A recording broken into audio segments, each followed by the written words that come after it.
Assalamualaikum warahmatullahi wabarakatuh.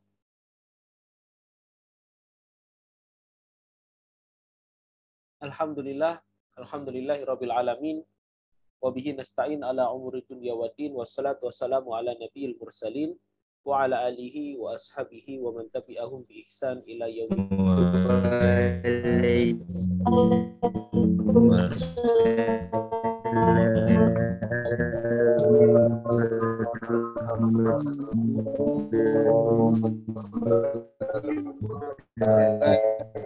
Baik, terima kasih kawan-kawan sekalian.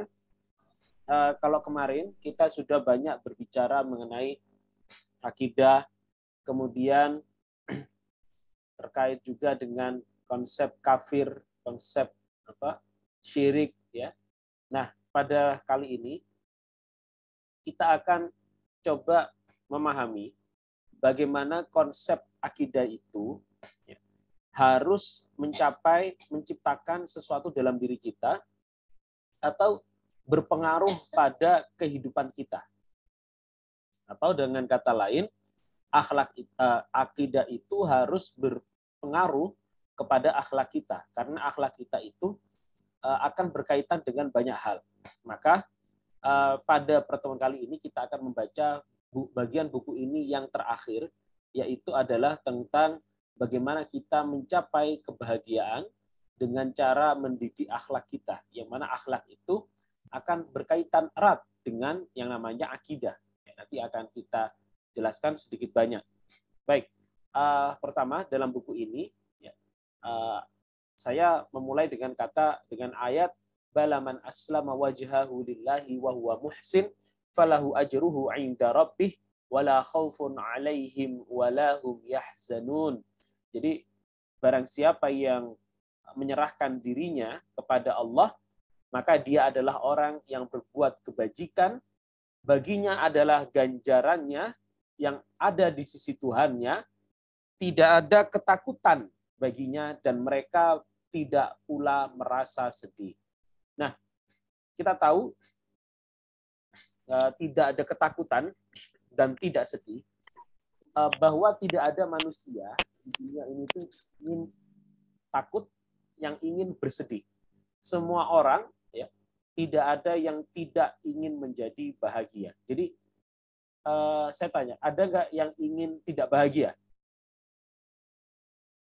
Ada? Ya, saya yakin tidak ada, ya.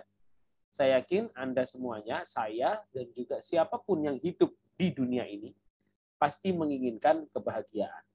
Nah, tapi kebahagiaan itu adalah sesuatu yang sifatnya abstrak dan tidak masuk akal kalau ada orang ternyata mengatakan saya tidak mau bahagia di dunia, saya menderita saja di dunia. Ya. Termasuk juga orang yang pemabuk itu ketika ditanya kenapa suka minum-minum, dia akan berkata karena dia bahagia dengan itu. Termasuk seluruh pelaku kemaksiatan ketika ditanya ngapain kamu itu kok melakukan hal maksiat, dia akan berkata bahwa itu adalah bagian daripada kenikmatan bagi dirinya sehingga mereka bisa bahagia. Jadi bahagia itu ada unsur nikmat. Orang yang tidak merasakan nikmat, dia tidak akan bahagia. Ya. Misalkan kelompok utilitarianisme, ya, yang pelopor oleh Bentham, yang mengatakan bahwa sesuatu disebut baik ketika membawa manusia pada kebahagiaan. Akhirnya, seluruh hal yang di situ membahagiakan manusia, ya, asalkan dia senang, itu baik. Maka konsekuensinya kalau nanti ada pembunuh, ya, dia dengan membunuh manusia dia menjadi bahagia, maka membunuh itu jadi baik. Itu logika sederhananya.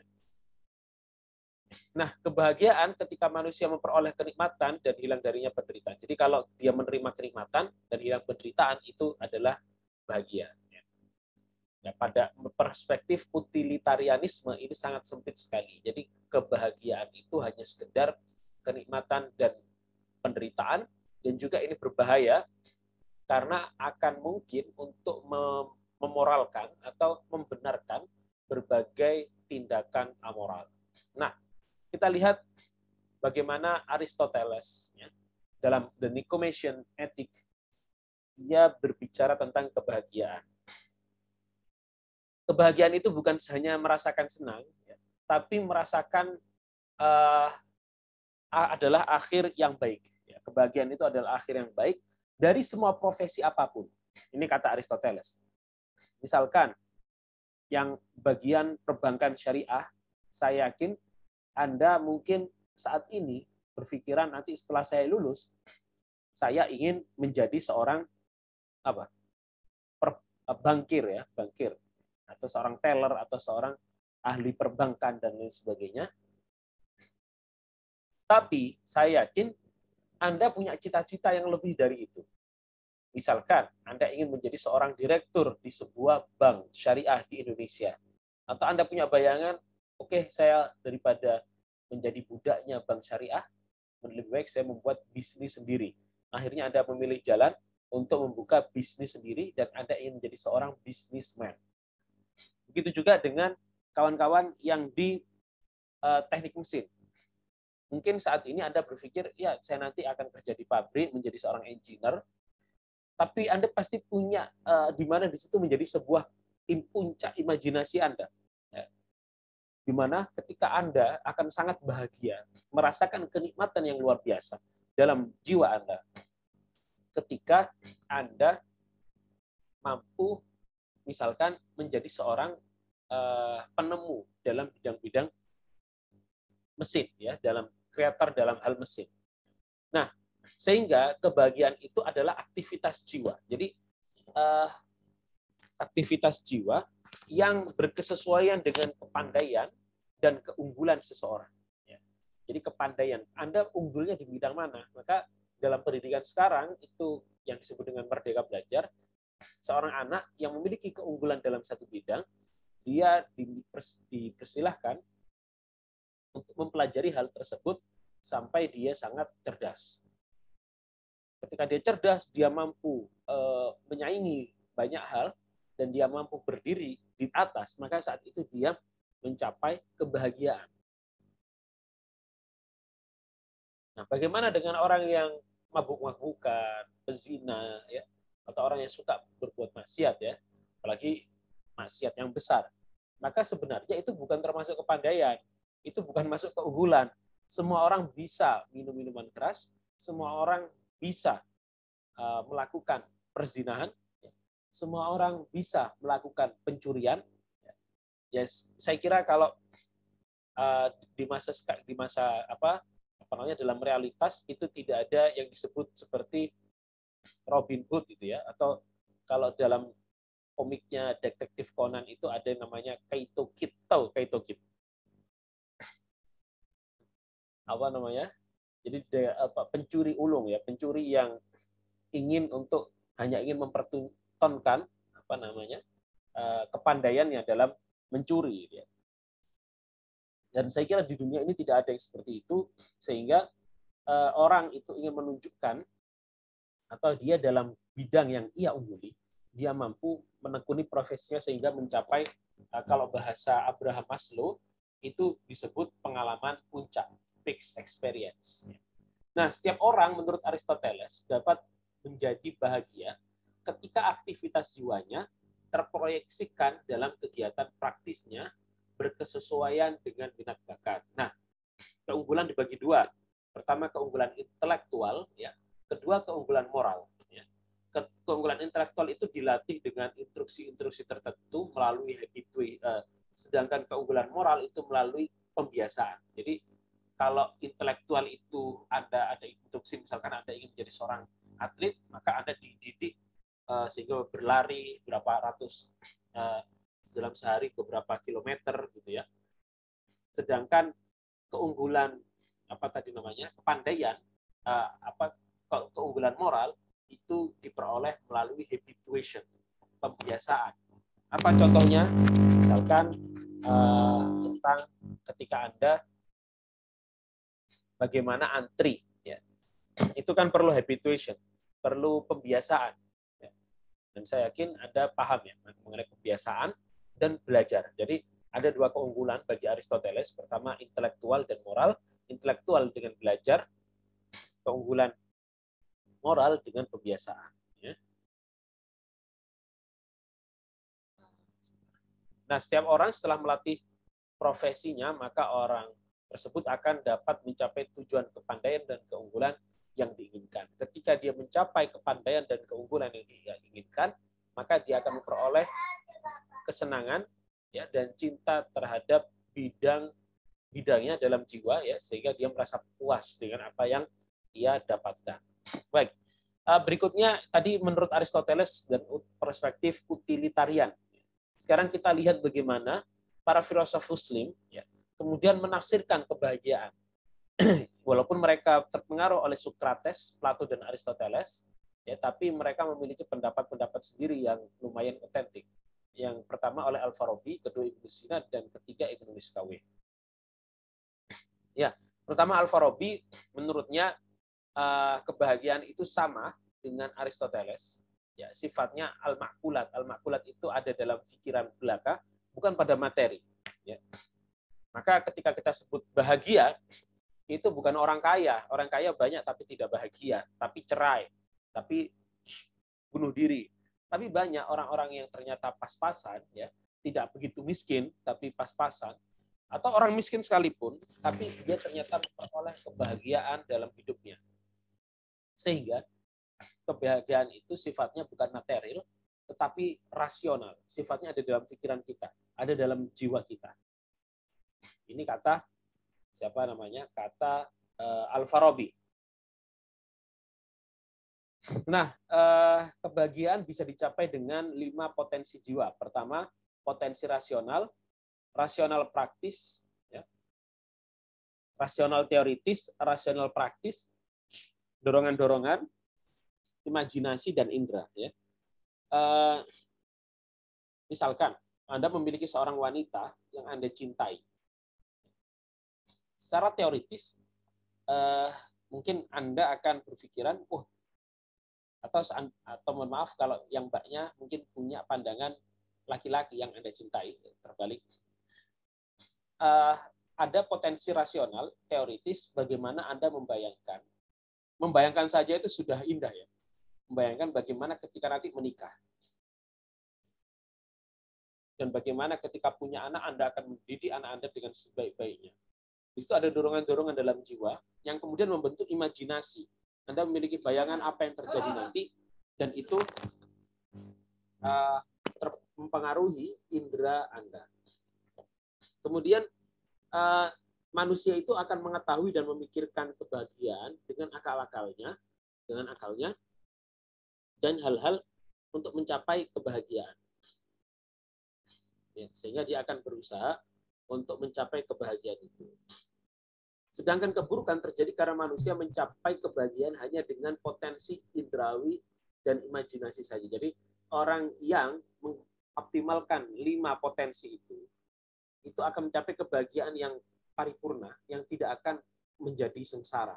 Tapi kalau yang difikirkan hanya imajinasi dan indrawi, ya hanya imajinasinya dan indrawinya, ya, maka dia tidak akan mampu mencapai kebahagiaan. Kenapa? Misalkan, yang dia pikirkan itu kebahagiaan itu hanya dicapai dengan poligami. Paham ya, poligami ya? Nah, karena itu sudah ada dalam imajinasinya, akhirnya kehidupan dia habis hanya untuk memperoleh mencari istri 2, gitu ya, istri 2, 3, 4. Padahal dari segi harta tidak punya, ya pas-pasan, tapi inginnya lebih seperti itu, dan lain sebagainya. Sehingga kemudian yang harus kita optimalkan kalau Anda ingin bahagia, kalau menurut Al-Farabi ini, potensi rasional, teoritis, Anda harus belajar dengan baik. Kemudian Anda harus memiliki keterampilan-keterampilan. Kemudian Anda perlu memperbaiki nilai-nilai moral Anda, kita semua, sehingga kemudian imajinasi dan indera kita mengikuti potensi rasional teoritis. Kemudian masalah Ibnu Sina kemudian menyampaikan dalam kitab Uyunul Hikmah.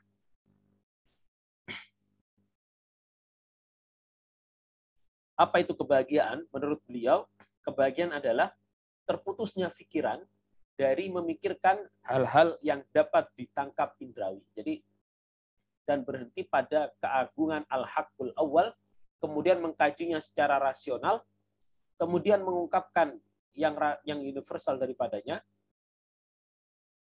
agar yang universal dapat tergambarkan dalam jiwa rasional yang mengamatinya, kemudian ia menyaksikan Allah yang hak tanpa ada kerusakan dan putusan atas kesaksian yang rasional. Ya, intinya kalau Al-Farabi tadi sama Ibnu Sina ini, yang terpenting adalah ketika manusia mampu berpikir menikmati akal rasional. Jadi menurut para filosof ini, kenikmatan itu tempatnya ada di sini, di otak kita, di pikiran kita, bagaimana kita memikirkan bahwa kita itu harus selalu bahagia. Harus memikirkan kepada al-haqqul awal, yaitu kepada Allah Subhanahu wa taala, dan pikiran kita harus selalu terkonek, harus selalu terhubung dengan Allah. Maka kenikmatan nanti di akhirat yang tertinggi sebenarnya bukan pada bidadari surga, makanan yang enak, sungai dari susu, ya. Bukan itu, tetapi yang nikmat adalah ketika manusia itu melihat Allah Subhanahu wa taala. Nah, ini menurut Ibnu Sina, yang dapat menjadikan manusia sempurna, kebahagiaan itu adalah karena akal kita, dan kemudian intinya akal yang mengetahui segala sesuatu, atau orang yang memahami, mengenal Allah. Semakin kita mengenal Allah, maka kita akan semakin mencapai pada kebahagiaan yang sebenarnya. Semakin kita menyimpang dari jalan Allah, maka semakin kita akan menyimpang dari jalan yang seharusnya dari kebahagiaan itu sendiri. Sehingga kebahagiaan itu adalah ketika kita semakin dekat dengan Allah. Ini kaitannya tadi dengan akidah. Semakin kita yakin Allah itu ada bersama kita, semakin yakin kita Allah itu selalu melingkupi kita, selalu menjaga kita, maka saat itu kita akan ada rasa tenang, kita akan ada rasa bahagia. Ketenangan itulah yang kemudian menjadikan kita bahagia. Baik, Ibnu Miskaweh. Wacana kebahagiaan ini yang diutarakan Ibnu Miskaweh, bahwa kebahagiaan itu adalah kebaikan mutlak. Apa itu kebaikan? Menurut Ibnu Al-Farabi dan Ibnu Miskaweh itu Al-Farabi dan Ibnu Sina kurang melihat pentingnya materi, berbeda dengan Ibnu Miskaweh yang melihat bahwa kebahagiaan itu harus dua hal. Jadi harus akal, Anda harus, kalau ingin bahagia, harus dekat dengan Allah. Di satu sisi harus juga berusaha di dunia untuk menyempurnakan untuk mencapai kebaikan dalam tubuhnya, untuk memenuhi kebutuhan sehari-harinya. Ya, bahkan manusia, ya, ini untuk kawan-kawan teknik mesin, teknik teknik ya, yang berkaitan dengan sains dan teknologi. Jadi ketika manusia itu mampu fokus mengkaji dan meneliti berbagai hal, termasuk hal-hal yang material dan non-material, ya, Anda dapat mengetahui tanda-tanda kekuasaan Allah yang ada di alam semesta, maka saat itu Anda akan merasakan kebahagiaan. Karena kenapa? Karena Anda merasa bahwa Anda dekat dengan Allah Subhanahu wa taala. Sehingga Ibnu Miskaweh mengutip pendapat Aristoteles bahwa kebahagiaan transendental, kebahagiaan ilahiyah, adalah bagian dari kehormatan, ya. Menjalaninya adalah kenikmatan dan kehormatan tertinggi. Sesungguhnya ia membutuhkan pada kebahagiaan lainnya yang bersifat indrawi, kemudian ia akan menampakkan kebahagiaan transendental sehingga ia tidak tersembunyi. Jadi orang itu dengan apa yang ia miliki, itu dia mampu merasakan bahagia dengan apa yang ia miliki, baik secara moral maupun material. Ya.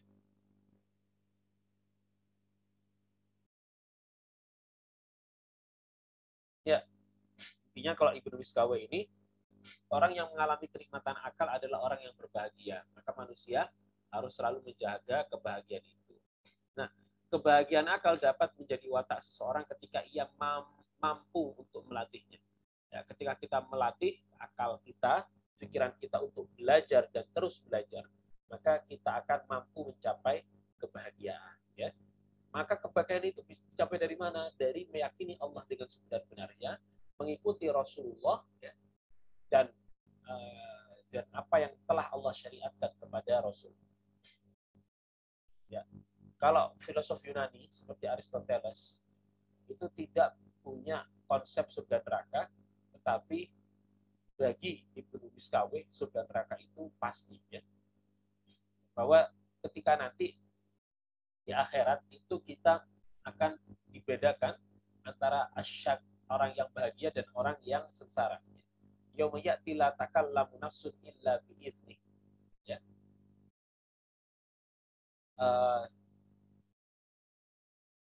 Bahwa akan datang hari ketika jiwa tidak berkata kecuali dengan izin Allah. Di situ ada manusia yang sengsara, ada manusia yang bahagia. Manusia yang sengsara akan di neraka, ya. Sedangkan manusia yang bahagia, dia akan berada di surganya Allah. Kemudian mujahadah dan riyadah nafs. Ya.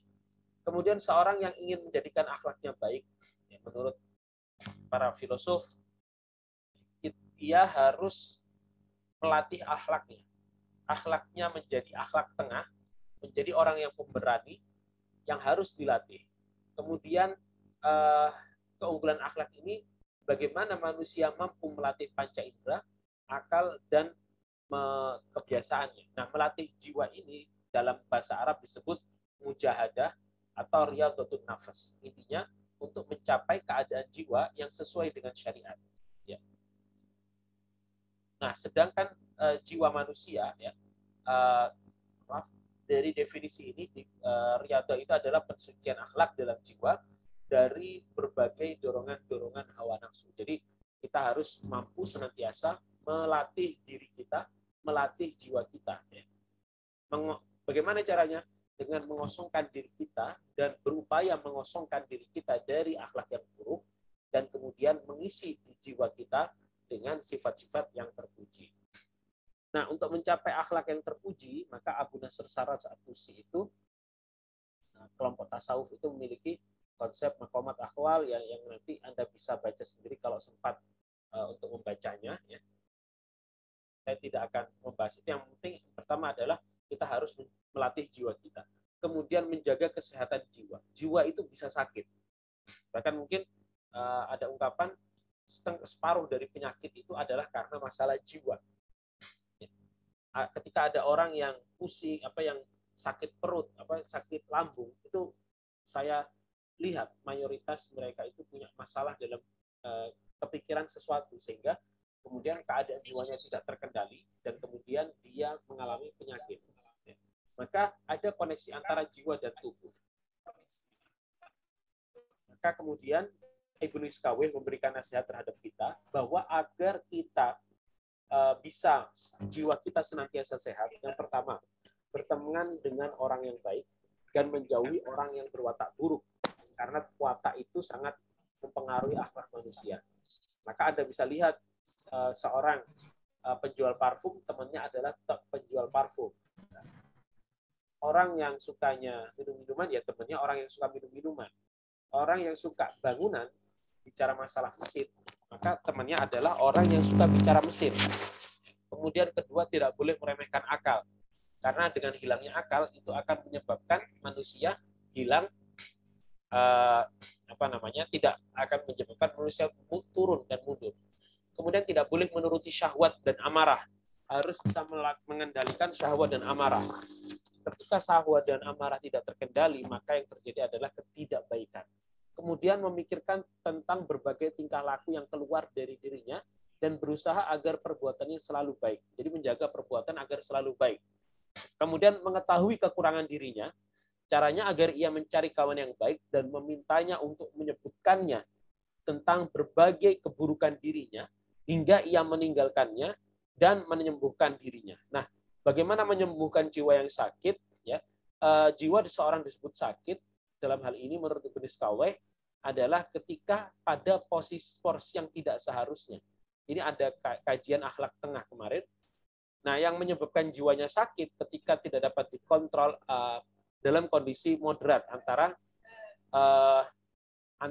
baik dan misalkan antara jiwa amarah misalkan ya, jiwa amarahnya terlalu besar sehingga kemudian dia tidak bisa dalam kondisi pertengahan. Padahal kalau dalam kondisi pertengahan orang itu akan menjadi pemberani, atau jiwa amarahnya itu kurang, potensi amarahnya itu sangat minim sehingga ketika dia harusnya dibully, dia harusnya marah, orang itu tidak marah, ya, tetapi malah lari, malah takut dan lain sebagainya. Itu kan jadi pengecut. Nah, Ibnu Miskaweh ini menyebutkan beberapa jenis penyakit jiwa. Di antaranya adalah penyakit takut mati dan kesedihan. Ya. Orang yang terlalu bersedih, terlalu berlebihan, orang yang takut mati. Ya. Orang yang takut mati itu kan karena dia tidak tahu ilmu tentang kematian. Bahwa kematian itu bukan meninggalkan dunia saja, tetapi hanyalah perpisahan antara jiwa dan tubuh. Tubuhnya musnah, tapi jiwanya akan tetap kekal dan berada bersama Allah Subhanahu wa Ta'ala. Nah, begitu juga dengan kesedihan. Itu bisa jadi karena ilmunya kurang atau ilmunya salah, ya. Sehingga orang yang terlalu bersedih, orang yang suka berkeluh kesah itu bisa jadi karena dia tidak mengamalkan apa yang Allah ajarkan. Maka kalau kita lihat dalam Al-Quran, itu di surat Al-Ma'arij, ya, simpel saja, kita baca. Sesungguhnya manusia diciptakan bersifat haluan. Ya, apa itu sifat haluan? Apabila ditimpa kesusahan, ia berkeluh kesah. Apabila mendapatkan kebaikan, ia amat kikir. Ya, ilal musallin, kecuali orang yang sholat. Jadi orang-orang yang haluan, keluh kesah, itu biasanya sholatnya bolong-bolong. Alladzina hum fi sholatihim daimun, yang tetap, yang continue mengerjakan sholatnya. Walladzina fi amwalihim haqqun ma'lum, orang yang suka berbagi dengan orang miskin. Walladzina hum min adabi rabbihim musyfiqun, orang yang takut ya terhadap azab dari Allah. Inna adaba rabbihim ghairu ma'mun, dan adab Allah itu tidak akan bisa ada siapapun yang selamat dari adab Allah. Walladzina hum li furujihim hafizun, orang yang menjaga kemaluannya. Illa ala azwajihim aw ma malakat aymanuhum, yaitu terhadap istri-istri mereka atau budak mereka, ya.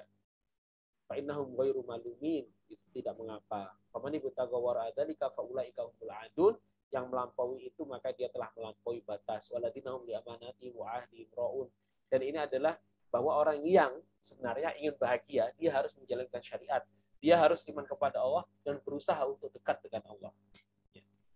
Sehingga kalau akhlaknya baik, ya, kemudian apa yang terjadi dengan masyarakat sekitar tentunya adalah kebaikan demi kebaikan yang akan kemudian kita berikan kepada masyarakat. Saya kira ini untuk sementara, ya. Jadi dengan kita semakin berakhlak baik, kebahagiaan itu yang kita capai bukan hanya di dunia semata, tetapi kita juga bisa mencapai kebahagiaan di akhirat. Saya izin stop record.